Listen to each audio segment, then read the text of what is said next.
شروع اللہ کے نام سے جو نہایت مہربان اور بے حد رحم والا ہے۔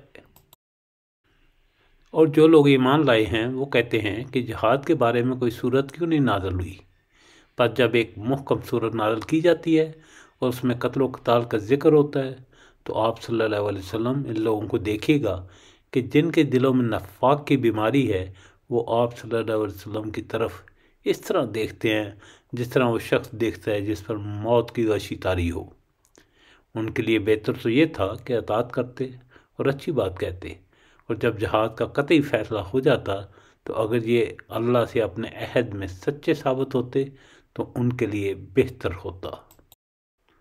اب کیا تم لوگوں سے اس کے سوا کچھ اور توقع کی جا سکتی ہے کہ اگر تم الٹے منہ پھر گئے تو زمین میں پھر فساد برپا کرو گے اور آپس میں ایک دوسرے کے گلے کاٹو گے؟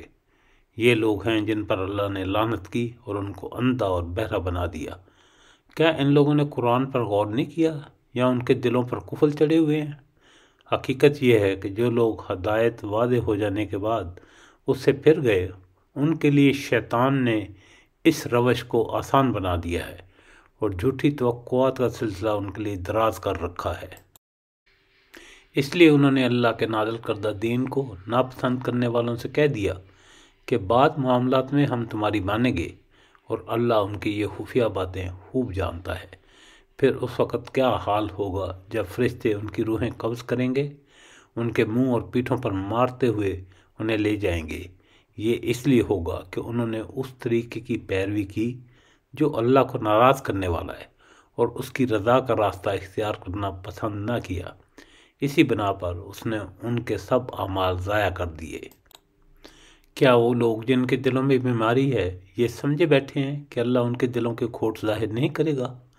ہم چاہیں تو انہیں تم کو آنکھوں سے دکھا دیں اور ان کے چہروں سے تم ان کو پہچان لو، مگر ان کے انداز کلام سے تم ان کو جان ہی لو گے۔ اللہ تم سب کے اعمال سے خوب واقف ہے۔